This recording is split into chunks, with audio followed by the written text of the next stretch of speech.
오늘 비유에서는 같은 성전에 두 유대인이 또 기도를 하러 이렇게 나온 그런 모습을 우리에게 보여줍니다. 우리 현대적으로 한번 이 상황을 좀 이해를 한다면, 교회에 기도를 드리러 오거나 예배하러 온 우리 기독교인들, 우리 성도들, 이렇게 이해할 수가 있는 것이죠. 공통점은 여러 가지가 있습니다. 같은 교회에 하나님께 기도와 예배를 드리러 온 성도들. 자, 그런데 이 성도들 가운데는 누구는 자기를 죄인인 것을 인식하며 하나님을 예배하고 하나님께 기도하는 사람이 있는 반면에, 누구는 스스로 의롭다 여기는 자기 의로움에 빠져서 하나님께 기도하며 예배하러 교회에 나오는 사람들도 있다는 것이죠.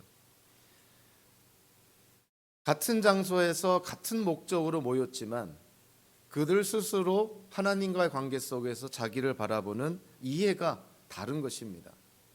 누구는 하나님과의 관계 속에서 자기를 죄인이라고 여긴 반면에, 누구는 꽤 괜찮은 기독교인으로 스스로 의롭다 여기는 자기 의로움에 빠진 사람들도 있다는 것이죠.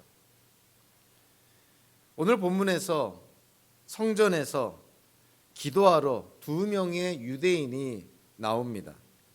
한 사람은 바리새파 사람이고 한 사람은 세무원 세리였던 것이죠. 이 당시에 유대인들은 하루에 2번씩 아침 저녁으로 성전에서 희생 제사를 드렸는데요. 이 희생 제사를 드릴 때 많은 사람들이 성전에 모여서 기도를 드렸습니다. 이 바리새파 사람과 세리도 아마 이때 성전에 와서 기도한 것으로 이해가 됩니다. 성전에 대한 다른 의미의 그런 헬라어를 통해서 우리는 사실은 이것이 성전 자체를 의미하는 것인지 아니면 성전 안에 여러 부속 건물들을 의미하는 것인지 우리가 좀 구별할 수가 있는데요. 여기서 사용된 성전이라는 단어는 성전 건물 자체를 의미하기보다는 성전 안에 있는 부속 건물, 또 성전 안에 있는 모든 영역을 의미한다, 이렇게 봅니다. 그리고 성전에는 여러 개의 뜰이 있었는데 그 뜰의 용도가 다양했던 것이죠. 이방인들도 들어갈 수 있는 뜰이 있고, 여인들만 들어갈 수 있는 뜰이 있고, 또 남자들만 들어갈 수 있는 뜰도 있고, 그리고 제사장들만 들어갈 수 있는 뜰도 있었던 것이죠. 그러니까 성전 안에는 다양한 뜰이 있었고 그 뜰의 용도가 다양했습니다. 오늘 이 바리새파 사람과 또 세리가 함께 들어가서 기도했던 뜰은 분명 이스라엘 남자들이 들어가서 있을 수 있었던 이스라엘인의 뜰이었다라는 것을 보게 됩니다. 이 두 사람이 오늘 하나님께 기도합니다. 근데 우리가 너무나 잘 알고 있고 잘 이해가 됩니다. 이들은 너무나 다른 태도, 애티튜드를 가지고 하나님께 기도하는 모습을 우리에게 보여줍니다. 자, 예수님께서 오늘 보면 9절에서 먼저 강조한 것이 그거죠. 오늘의 비유가 누구를 향하여서 준 비유냐면, 스스로 의롭다고 확신하고 남을 멸시하는 사람들, 자기 의로움에 빠진 사람들에게 예수님이 이 비유를 전합니다. 현대인들 가운데 또 현대 교인들 가운데서도 이와 유사한 사람들이 분명히 있겠죠. 스스로 의롭다 여기고 스스로 경건하다 여기고 다른 사람들을 정죄하고 판단하고 또 평가절하하는, 우습게 여기는 그러한 사람들이 분명히 있을 것입니다. 오늘의 비유는 바로 그들을 향하여서 예수님께서 주시는 말씀인 것이죠. 그래서 오늘 비유에 대표적으로 두 사람이 등장을 합니다. 바리새파 사람 그리고 세리가 등장합니다. 이 바리새파는요, 히브리어에서 분리되다 또는 구별되다라는 단어로부터 파생된 것으로 이해가 됩니다. 그래서 이 바리새파 사람들은 몇 가지 아주 특징이 있는데요. 그 바리새파 사람들의 첫 번째 특징은 이들은 율법주의적이었다는 것이죠. 하나님이 율법을 지키고자 노력을 했고 율법에 대한 정확한 해석과 적용을 하려고 노력했던 율법주의적인 사람들. 두 번째로 이 바리새파 사람들은요, 분리주의자들이었습니다. 부정한 것과 정한 것, 불결한 것과 정결한 것, 죄인과 의인, 이런 것들을 분리해서 유대인들은 부정한 것에 접촉하면 자기도 부정해진다고 믿었던 것이죠. 그래서 부정한 사람들, 또 하나님의 율법에 불결하다, 부정하다고 정한 것들에 대해서는 아예 접근을 하지 않고 접촉을 피한 분리주의자들이었다는 것이에요.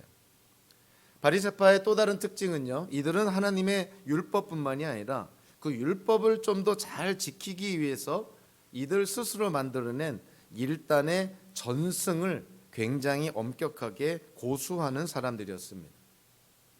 마지막으로 이 바리새파 사람들의 특징은 합리주의적이었다는 거예요.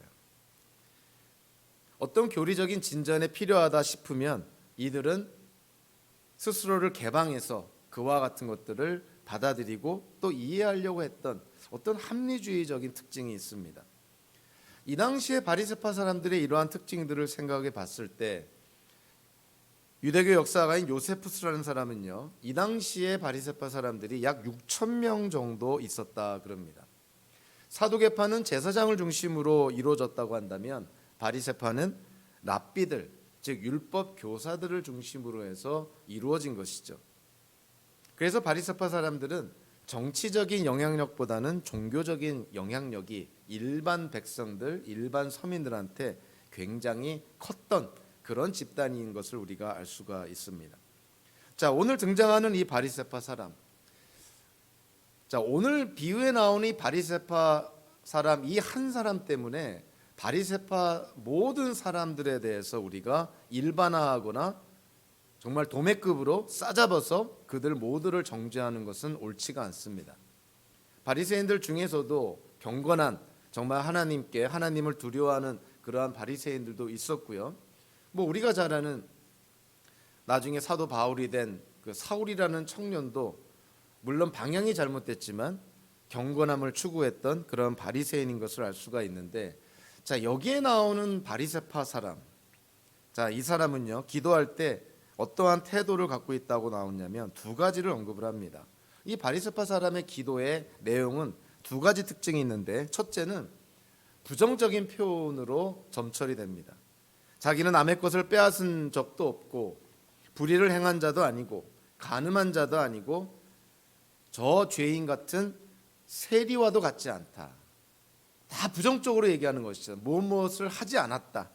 어느 학자는 그렇게 얘기합니다. 이 세리가, 아니 이 바리새파 사람이 금식을 하고 그리고 11조도 열심히 했다고 그랬는데, 사실은 금식이나 11조도 무엇인가를 하지 않은 것이고 포기했다는 부정적인 측면이 있는 것이죠. 금식은 식사를 안 한 것이고 11조는 자기의 소득의 일부를 포기한 것이니까 이것 또한 부정적인 표현이다라고 이해를 합니다. 어찌됐든 이 바리새파 사람은 하나님께 기도할 때 부정적인 표현으로 그렇게 기도를 합니다. 그러면서 바리새파 사람은 스스로 하나님 앞에 의롭다는 것을 강조를 하죠. 우리 세번역 성경에서는 혼잣말로라고 번역을 했지만 헬라어를 문자적으로 번역하면 자기에게라는 뜻입니다. 이 바리새파 사람은 말로는 하나님께 기도한다고 하지만 실질적으로는 자기에게 기도했다는 거예요. 얼마나 이게 우스꽝스러운 표현인지 아시겠죠? 하나님께 기도하는 사람이 실질적으로는 자기 자신에게 기도했다. 얼마나 자기가 의롭고 훌륭한 사람인지를 자기 스스로를 상기시키면서 기도했다, 이런 뜻이에요. 그러니까 어처구니 없는 것이죠. 바리새파 사람의 기도의 내용도 보면은 몇 가지 종류가 있는데, 첫째는 금식에 대해서 언급을 합니다. 자기는 일주일에 2번씩 금식했노라. 하나님의 율법에 의하면 유대인들에게 요구되는 금식은요, 1년에 딱 하루, 소위 말하는 얌 키퍼라는 대속죄일에 하루를 금식하게 돼 있어요. 근데 유대인들은 어떠한 그 당시에 전승이 있었냐면, 모세가 시내산에 올라간 게 월요일이고 하나님의 율법 토라를 받아서 가지고 내려온 하산한 날이 목요일이라고 믿습니다. 그래서 이들은 모세가 월요일에 시내산에 올랐다가 목요일에 시내산에서 내려왔다는 것을 기념하기 위해서 유대인들은 일주일에 2번, 월요일과 목요일에 금식을 한 것이죠. 이거는 하나님의 율법에 없는 것인데 스스로 그 금식이라는 율법에 첨가하고 더한 것입니다. 그러니까 하나님께서 요구한 것보다 더했다는 것이죠. 두 번째로 이 바리새파 사람은 11조를 언급합니다. 모든 것에 대해서 모든 소득에 11조를 했다고 하는데요. 율법에서는 사실 11조의 대상이 뭐라고 언급하고 있냐면 곡식과 포도주와 기름으로 언급을 합니다. 그러니까 곡식과 포도주, 기름에 대한 11조를 하라고 했는데 이 바리새파 사람은 그것뿐만이 아니라 그 외의 것들에 대해서도 다 11조를 했노라. 금식도 하라는 것보다 더 많은 날 금식을 하고 11조도 하라는 것보다 더 많은 것을 11조를 했다는 것이죠. 율법에서 규정한 것보다 그 이상으로 금식을 하고 11조를 했다. 자, 그러니까 이 사람의 태도가 어떻다는 거예요? 하나님 앞에조차 떳떳한 거예요. 하나님이 요구한 것보다 더 많이 했으니까, 하나님께서 하라고 규정한 것보다 더 많은 것을 하나님께 드렸으니 하나님께 기도할 때조차도 마치 자기에게 기도하듯 그렇게 자랑을 늘어놓았던 것이죠. 바리새파 사람의 기도의 특징 가운데 하나가 가만히 들여다보니까 나 중심입니다. 내가 뭘 했다. 주어가 나인 것이죠. 내가 뭐 했다. 자기 중심적이고, 자기 중심적이라는 것은 행위 중심적이고요. 결국 자기 의로움에 빠져서 교만에 빠지는 것이죠. 참 이해하기 어려운 그러한 모습인 것이죠. 하나님 앞에 교만할 수 있는 사람이 있을까? 아무리 자기가 의롭다 생각을 하고 아무리 자기가 이 땅에서 수많은 좋은 일들, 선한 일들을 했다 하더라도 하나님 앞에 하나님께 기도할 때 이렇게 교만한 태도를 가질 수가 있을까? 예수님께서 이 당시에 유대 사회에서, 특별히 유대인들 가운데서, 특별히 종교 지도자들이 하나님께 이러한 태도를 갖고 있었다는 것에 대해서 예수님이 오늘 비유를 통해서 지적을 하고 있는 것이죠. 어찌 보면은 바리새인들이 그들의 하나님의 율법에 비춰 봤을 때 그들의 의로운 율법 행위가 역설적으로 하나님께 나아가는데 치명적인 걸림돌이 되고 있다는 거예요.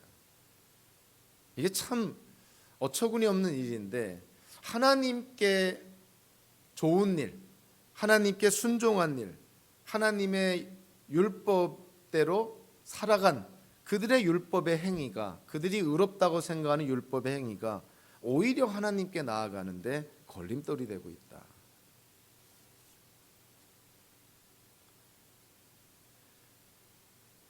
교회 안에서 새벽 기도를 꾸준하게 하는 사람들 가운데 영적으로 교만한 사람들을 많이 발견합니다.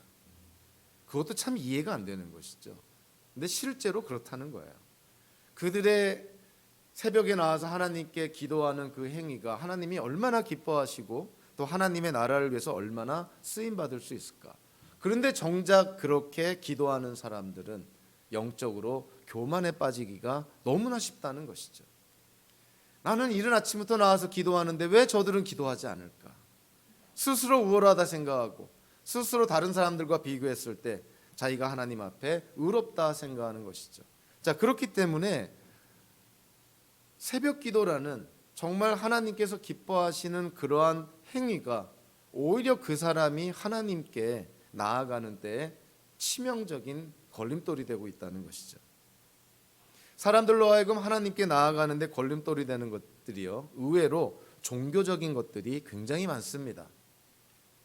타종교, 다른 세계관들을 보면은 그 타종교의 가르침 때문에 또는 타종교의 세계관 때문에 하나님께 나아가는데 걸림돌이 되고 있는 게 분명한 것이죠. 우주 자체가 신이라고 믿고 있는 범신론자들도 그렇고요, 태양이 뜨고 지는 것을 통해서 정립된 윤회론, 순환론도 마찬가지고요. 하나님께서 세상을 창조하시고 초월한 상태에서 우리의 삶의 세계 역사에 전혀 개입하지 않는다는 이신론, 특별히 이슬람교도 마찬가지입니다. 이런 비성경적인 세계관이 오히려 그 세계관 때문에 성경에서 계시된 하나님께 나아가는데 걸림돌이 되고 있는 것이죠. 유대교의 율법이라든가 천주교의 칠성사를 포함한 행위구원론, 기독교 안에 자유주의 신학에 근거해서 모든 사람이 어찌됐든 다 구원을 받게 된다는 보편적 우주구원설, 또 영지주의의 영향을 받은 영성지상주의, 또 칼빈주의가 극단적으로 치우쳐서 운명론적인 율법 폐기론. 자, 이러한 것들이 하나님께 나아가는데 장애가 되고 있다는 것이죠. 걸림돌이 되고 있다. 제가 아는 목사님은 한때 그런 얘기를 한 적이 있습니다. 교회 안에서 성경 공부나 어떤 양육 말씀 사역 프로그램을 어떤 교인들이 마치면 그 자체로 본인들의 신앙이 자라났다고 생각하는 경향이 있다는 거예요. 실제로 지식은 늘어났지만 삶이 아직 변화되지 않았음에도 불구하고 그 성경 공부, 무슨 양육 과정을 마친 것이 자동적으로 자기의 신앙이 성숙하게 된 것으로 그렇게 착각하는 사람들이 많다는 것이죠.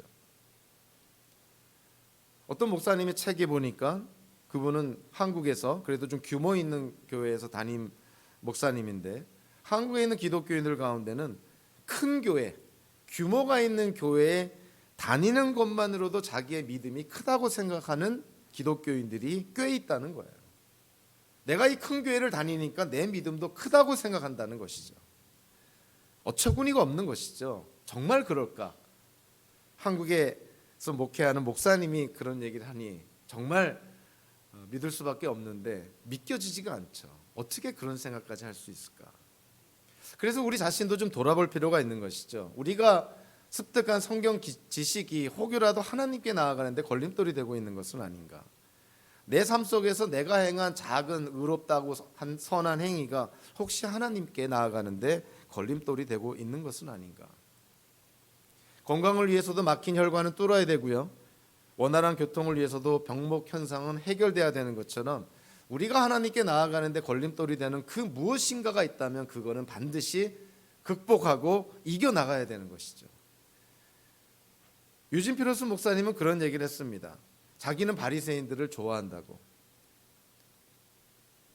아니, 자기뿐만이 아니라 목사님들이 바리새인들을 좋아한다고 그런 표현을 했는데, 저는 처음에 이 말씀이 무슨 말인가 했는데 가만히 생각해 보니까 저도 좀 그런 것 같더라고요.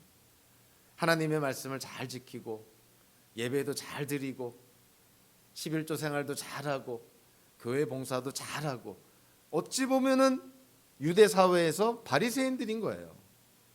물론 긍정적인 측면으로 얘기하는 것입니다. 오늘 비유에 나오는 이 교만한 바리새인들을 의미하는 것이 아니에요.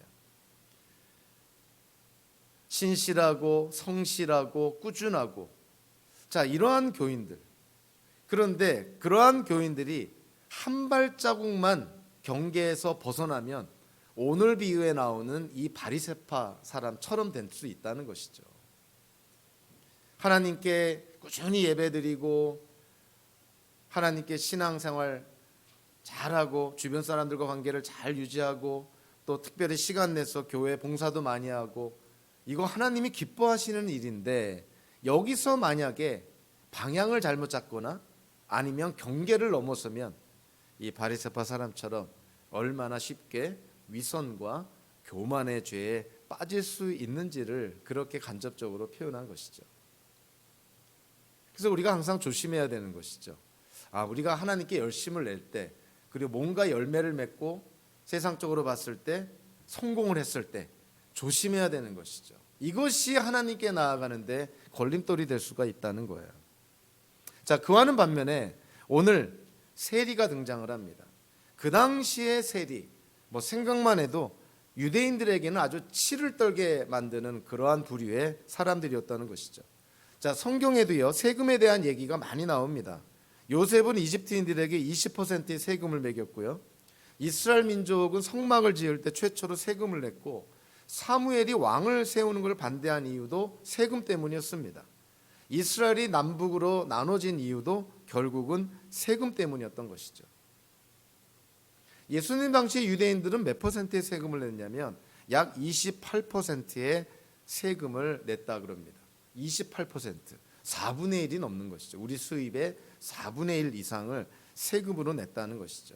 근데 로마 정부에서는 유대인들로부터 세금을 더 많이, 더 체계적으로 세금을 걷기 위해서 로마 사람들을 파견한 것이 아니라 유대인들 가운데서 세금원들을 뽑아서 그들을 통해서 그들 마을에 또 그들 이웃의 형편을 잘하는 유대인들을 세리로 삼아서 세금을 걷었다는 거예요. 그러니까 너무나 주변 사람들의 상황을 잘 아는 것이죠. 저 사람이 수입이 얼마나 되고 저 사람 꼬부친 돈이 어디에 있고 요즘 말로 하면은 체킹 어카운트, 세이빙스 어카운트, 뭐 또 은퇴연금, 도대체 재산이 얼마나 있는지 속속들이 다 알고 있다는 거예요. 그 유대인들을 뽑아서 로마 정부를 위해서 세금을 걷게 했다는 것이죠. 자, 그러니까 이 세리들이 얼마나 악랄하게 세금을 걷었겠어요. 그러니까 같은 유대인 입장에서 자기 동족인데 자기네들을 로마 사람들보다 더 악랄하게 세금을 걷어가니 이 세리들은 유대인들에게 있어서는 죄인 중에 죄인이었고 매국노 중에 매국노였던 것이죠. 그래서 성경에서 보면은 이 세리들은 어떠한 그룹과 거의 동등하게 놓냐면 창녀들과 거의 동등하게 놉니다. 그만큼 사회적으로 소외받고 박해받고 박대를 받는, 또 그럴 수밖에 없는 그런 직업을 가진 사람들이었던 것이죠. 그래서 탈무드에 의하면 세리들은 법정의 증인도 되지 못하고요. 그리고 세리들의 구제금을 함부로 받지 말라고까지 얘기를 합니다. 왜 그러냐면 세리들이 내는 구제금은 사실은 훔친 돈이기 때문에 받지 말라는 거예요. 그러니까 증인도 될 수 없죠. 좋은 일도 할 수가 없습니다. 그만큼 세리들은 유대 사회에서 정말 박대받고 소외된 가장 열악한 계층에 있던 그런 사람들이었던 것이죠. 그래서 세리장이었던 삭개오가 회심하고 아브라함의 후손 구원받은 자가 된 거 놀라울 수밖에 없는 것이죠. 예수님의 12제자 가운데 세리였던 마태가 예수님의 제자가 된 것 놀라울 수밖에 없는 것이죠. 유대인들의 관점에서는 있을 수가 없는 일이에요. 겸상도 하지 않는, 법정에서 증인으로 채택이 될 수도 없고 도네이션하는 돈조차 받을 수가 없는 그러한 악한 사람들이 세리였다는 것이죠. 자, 그 세리가 오늘 하나님께 기도를 합니다.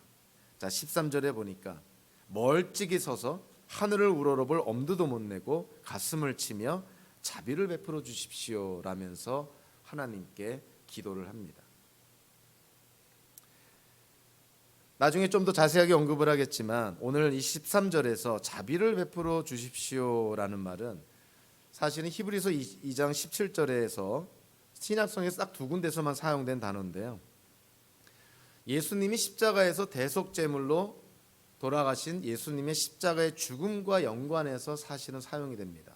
그러니까 이 자비를 베풀어 주십시오를 신학적으로 또 예수님의 죽음과 연관해서 번역을 하면 내 죄를 대속하여 주십시오, 이런 의미가 있는 것이에요. 그러니까 굉장히 중요한 단어인 것입니다. 세리가 그저 긍휼과 자비를 베풀어 달라, 자기를 불쌍히 여겨달라 이런 의미 정도가 아니라 그 깊은 의미로 들어가면 내 죄를 속죄하여 주십시오, 내 죄를 대속하여 주십시오, 이러한 신학적인 아주 중요한 의미가 담겨 있는 것이죠. 더 나아가서 오늘 13절에서 이 죄인에게라는 이 표현에 보면요, 헬라어 성경을 보면 정관사 더가 붙어 있어요. 그러니까 여러 죄인 중에 한 명인 저에게 자비를 베풀어 주십시오 이런 의미가 아니라 세상의 유일한 죄인처럼 자기를 여깁니다. 하나님, 세상에 하나밖에 없는 이 죄인에게 자비를 베풀어 주십시오, 이렇게 표현한 것이에요. 그러니까 이 세리가 하나님께 기도할 때 얼마나 스스로 죄인임을 인식하고 얼마나 자격도 없고 하나님 앞에 기도할 수조차 없는 존재임을 철저하게 깨달은 것이죠. 유대인들은 기도할 때 가장 중요하게 여기는 것이 있었다고 해요. 그것이 뭐냐면 카바나라는 것인데, 이 카바나라는 것은 마음의 방향이라는 뜻입니다. 그러니까 기도할 때 기도하는 자의 마음의 방향이 어디에 있느냐 하는 것이에요. 바리새파 사람은 이 카바나, 기도의 방향이 어디 있었습니까? 네, 자기에게 있었죠. 자기에게. 세리는 기도할 때 마음의 방향이 어디 있었나요? 하나님께 있었습니다. 그러니까 세리가 기도할 때 자기 마음의 방향이 하나님을 향해 있고 하나님 앞에서 기도하니 하나님께 가까이 갈 수도 없는 것이고 하나님을 우러러볼 수도 없는 것이고 통곡과 애통함을 표현하는 가슴을 치면서 자비를 베풀어 달라는 그러한 자세로 하나님께 기도한 것이죠. 그러니까 세리가 하나님께 기도했던 그 태도는 당연히 이 바리새파 사람의 교만함과 대조되는 겸손함이었고 하나님 중심적이었고 또 하나님의 은혜를 구하는 것이었습니다. 바리새파 사람은 내 중심적이었다면 세리의 기도는 하나님 중심적이었다고 얘기하고 있는 것이죠. 자, 여기에 대해서 예수님의 결론은 14절에 명료하게 나옵니다. 내가 너희에게 말한다. 의롭다는 인정을 받고서 자기 집으로 내려간 사람은 저 바리새파 사람이 아니라 이 세리다. 스스로 의롭다고 여겼던 바리새파 사람이 아니라 감히 하나님께 나아가 하나님을 쳐다볼 엄두를 내지 못했던 죄인인 세리가 오히려 의롭다 여김을 받았다는 거예요. 그러면서 우리에게 너무나 잘 알려진 말씀을 하죠. 누구든지 자기를 높이는 사람은 낮아지고 자기를 낮추는 사람은 높아질 것이다. 스스로 의롭다 여기고 스스로 하나님 앞에 교만한 그런 사람, 하나님께로부터 낮아짐을 당할 것이고, 그러나 자기가 죄인임을 인정하는 사람은 하나님에 의해서 높아질 것이다. 이렇게 말합니다. 겸손이라는 것은 그냥 우리가 머리로만 지식으로만 생각하는 것이 아니라 사실은 우리의 실생활에서 겸손한 우리의 삶의 태도는 여러 가지 면에서 결과를 우리에게 낳아줍니다. 우리가 책을 많이 읽지만 책을 읽을 때도 겸손한 사람은 책을 통해서 뭔가를 배우려고 합니다. 물론 책의 저자가 하는 모든 말을 우리는 다 억셉트할 수는 없지만 어떤 경우에는 우리랑 맞지 않는 부분도 있고 또 의심이 되는 부분도 있지만, 그럼에도 불구하고 우리가 어떠한 사람의 책을 읽는다고 할 때는 분명히 그 책에 대한 좋은 평가가 있고 배울 만한 내용이 있으니까 책을 읽는 것인데, 우리가 배울 내용은 온데간데 없고 그저 작고 사소한 부분에 우리의 시선이 꽂혀서 비판하고 비난하는 자세로 책을 읽는다면 결코 배울 수가 없는 것이죠. 그래서 좋은 책을 선정하는 것도 중요하지만 그 좋은 책을 좋은 태도로 읽는 것도 중요합니다. 그래서 여러분들이 좋은 책이다라고 평가를 받는 책을 읽을 때 일단은 겸손하게 읽으셔야 돼요. 내가 이 저자로부터 이 내용으로부터 배울 것이 과연 무엇인가. 동화를 통해서, 어린이용 책을 통해서도 우리는 얼마든지 배울 수가 있습니다. 또한 겸손은요, 우리를 하나님께로 이끕니다. 겸손하지 않는 자는 하나님 앞에 섰다고 하지만 사실은 하나님께로부터 멀리 있는 자죠. 하나님이 교만한 자를 가까이 하실까요? 하나님은 겸손한 자를 가까이 하시죠. 그래서 우리가 예수를 믿고 의롭게 되었다, 칭의, 그리고 이제 예수님을 닮아가는 거룩함을 따르는 성화의 과정, 그리고 이 마지막 결론이 영화라는 결론을 맺게 되는 것 아닙니까? 자, 그런데 우리는 사도 바울의 경우를 통해서 예수님을 닮아간다, 즉 예수님을 닮아서 거룩한 삶을 추구한다, 성화의 과정이라는 것을 사도 바울의 고백을 통해서 우리가 다시 한번 바라보게 됩니다. 도대체 성화, 거룩하게 되는 것, 예수님을 닮아가는 모습은 어떠한 모습일까? 갈라디아서 1장 1절에서 사도 바울은 자기 자신에 대해서 뭐라고 말하고 있냐면 자기가 예수 그리스도의 사도라고 얘기를 합니다. 당연한 것이죠. 자, 그런데 사역이 진행이 되면서 사도 바울이 이제 이방인의 사도로서 사역을 하면 할수록 자기 자신에 대한 이해가 달라지기 시작을 해요. 고린도전서 15장 9절에서는 자기 자신을 뭐라고 표현하고 있냐면 예수 그리스도의 사도들 중에서 가장 작은 자다. 사도들 가운데서 가장 작은 자라고 자기를 묘사합니다. 그러다가 옥중서신인 에베소 3장 8절에는 뭐라고 표현하고 있냐면 이제는 자기가 성도 중에서 가장 작은 자보다 더 작은 자다라고 얘기를 합니다. 이제는 사도들 중에서 가장 낮은 자가 아니라 구원받은 성도들 가운데서 가장 작은 자보다 더 작은 자다라고 얘기를 합니다. 그러면서 이제 사도 바울이 그의 인생의 말년에 디모데에게 쓴 편지인 디모데전서 1장 15절에서는 자기를 어떻게 묘사하고 있냐면 자기는 죄인의 우두머리다. 이전 성경에서는 죄인의 괴수라고 묘사를 합니다. 이제는 구원받은 성도가 아니라 죄인 중에 우두머리라고 자기를 묘사합니다. 자, 사도 바울이요, 부활하신 예수님을 만나서 이방인의 사도가 되어서 이렇게 사역을 하면서 하나님의 말씀을 더 많이 깨달아가고 하나님을 더 많이 알아가고 하나님과 인격적으로 더 많은 코이노니아 교제를 하면서 사도 바울이 점점 더 나쁜 사람이 된 건가요? 점점 더 악해져 간 건가요? 아닙니다. 사도 바울은 객관적으로 보면 점점 더 예수님을 닮아가는 사람, 점점 더 하나님의 진리를 깨달아가는 사람, 점점 더 하나님을 더 많이 알아가는 그러한 사도가 되었던 것이죠. 그런 객관적인 분명한 발전이 있음에도 불구하고 사도 바울은 자기 자신을 어떻게 봤다는 거예요. 하나님께 가까이 가면 가까이 갈수록 자기가 하나님 앞에 어쩔 수 없는 죄인임을, 자기가 하나님 앞에 큰 죄인임을 더욱더 깨달아지게 됐다는 거예요. 요한일서에서 하나님은 빛이라 그랬지 않습니까? 빛 대신 하나님께 가까이 가면 가까이 갈수록 우리의 모습은 어떨까요? 점점 더 깨끗해질까요? 아니면 점점 더 더러운 모습들이 보일까요? 성화의 과정이라는 것은 하나님과 우리의 간격이 좁혀지는 것이 아니라 하나님과 우리의 간격이 얼마나 넓은지를 더 깨달아가는 거예요. 아, 우리는 어쩔 수 없는 죄인이구나. 예수님을 닮아 살아간다고 하지만 하나님께 더 가까이 가면 가까이 갈수록 내 안에 숨겨졌던, 저 드러나지 않았던, 감추었던 저 죄됨과 악함들이 다 드러나게 되는 거예요. 사도 바울이 그거를 이렇게 묘사한 것입니다. 자기가 그리스도의 사도였다가 사도 중에 가장 낮은 자였다가 성도들 가운데 가장 낮은 자보다 더 낮은 자였다가 이제는 죄인의 우두머리라고까지 고백을 하게 된 거예요. 그것이 거룩하게 되어져가는, 겸손해져가는 성도의 모습입니다.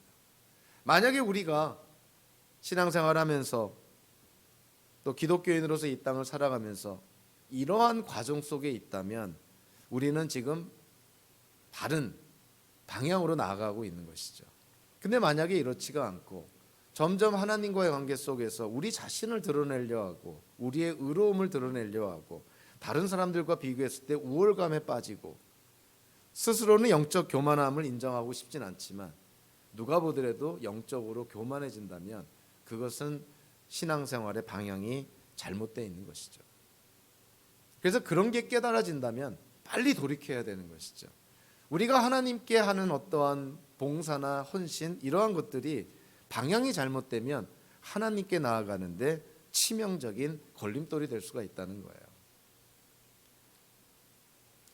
세리가 오늘 하나님께 기도한 13절을 우리가 좀 유심히 살펴볼 필요가 있는데요.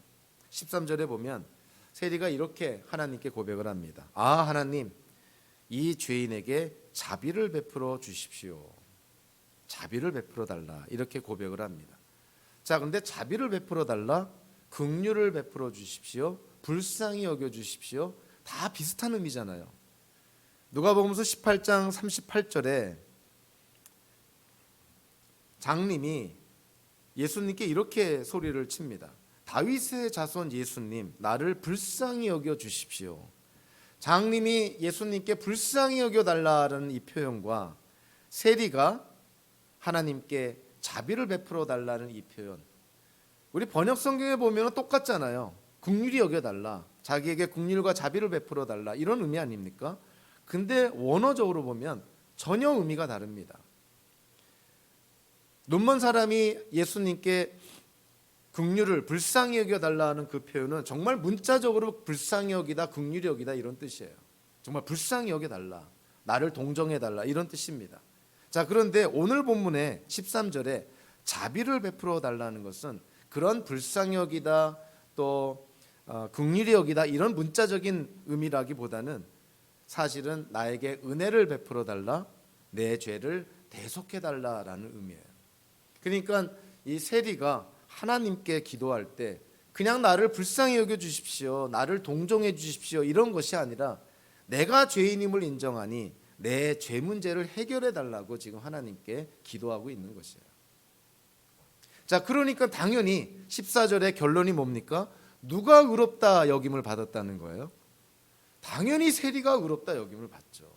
자기가 죄인임을 인정하고 하나님께 내 죄 문제를 해결해 달라고 탄원하는 이 세리, 하나님께서 긍휼히 여겨 주시고 그의 죄를 속죄하여 주시고 그에게 구원을 여겨 주신 것이죠. 신구약 성경을 통해서 보면 특히 레위기 16장에 먼저 구약 성경에서 이 속죄일에 관한 내용이 나옵니다. 이스라엘의 민족이 지은 죄를 이제 속죄하기 위해서 1년에 딱 한 번 당대의 대제사장이 성전 안에 가장 깊숙한 곳에 있는 세상에서 가장 거룩한 장소인 지성소에 들어갑니다.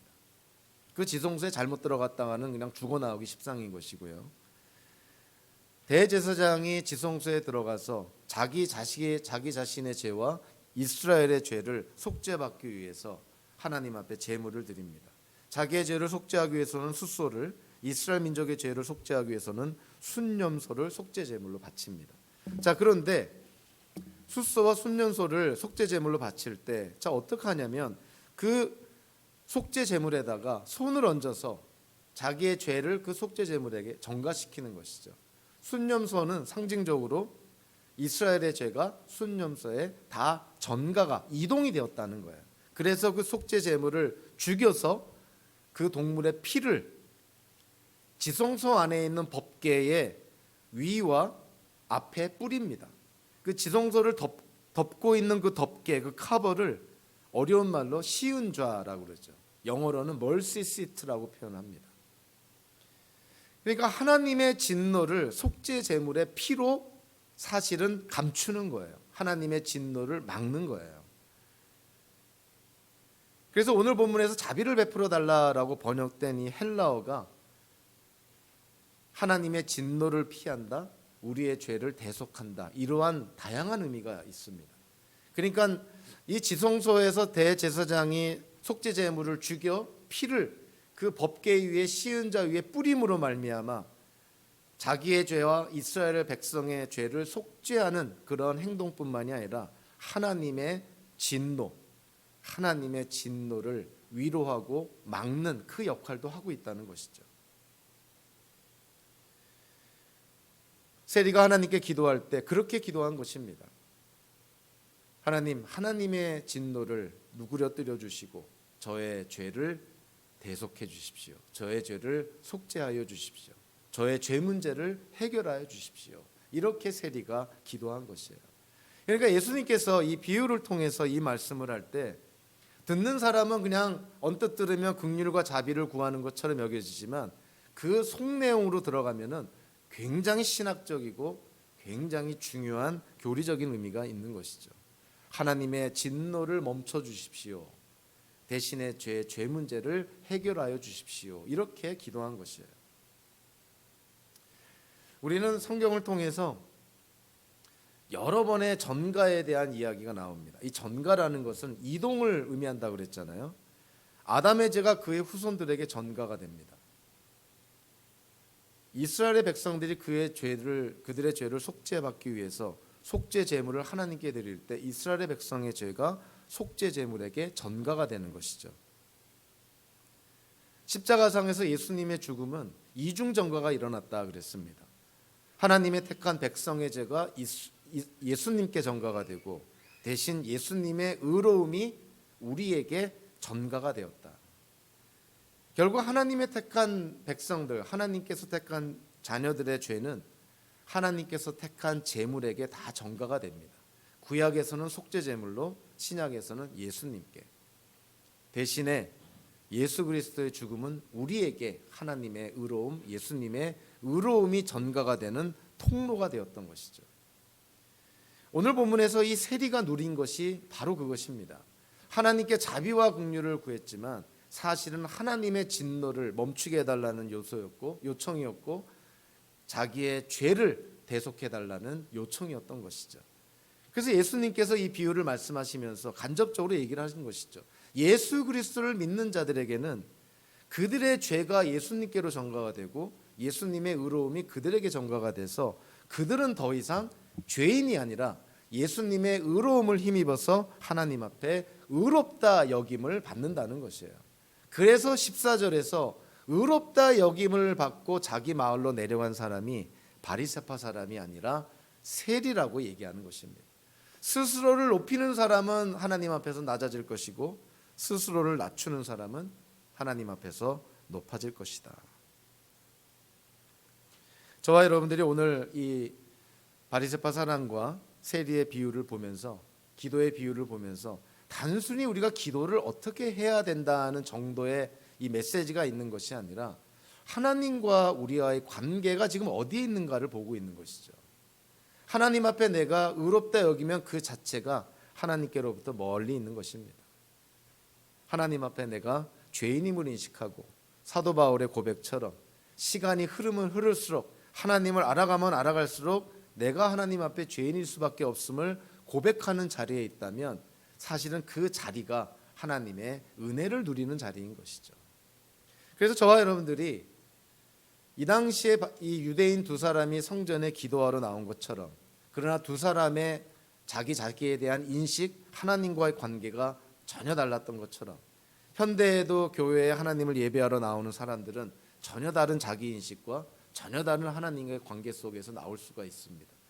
오늘 본문을 통해서 우리가 깨달아야 되는 것이죠. 하나님은 지금도 기다리고 있고, 지금도 하나님은 하나님께 나오는 자들이 하나님 앞에 죄인임을 고백하며 죄 문제를 해결하는 것을 요청하는 걸 듣기를 원하고, 지금도 예수 그리스도를 통해서 죄 사함과 구원을 받기를 원하신다는 것을 우리가 깨달아야 하는 것이죠. 저와 여러분들 개인뿐만이 아니라 우리 주변에 아직도 하나님께 온전히 나아가지 못한 그런 우리 이웃들, 가족들, 동료들, 또 모든 인간관계를 맺고 있는 대상들이 있다면 우리가 그들을 위해서 기도해야 됩니다. 그리고 전도해야 됩니다. 그리고 복음을 전해야 되죠. 우리가 누리는 이 기쁜 소식을 그들과 함께 나누는 것, 그것이 구원받은 성도의 책임인 것이죠.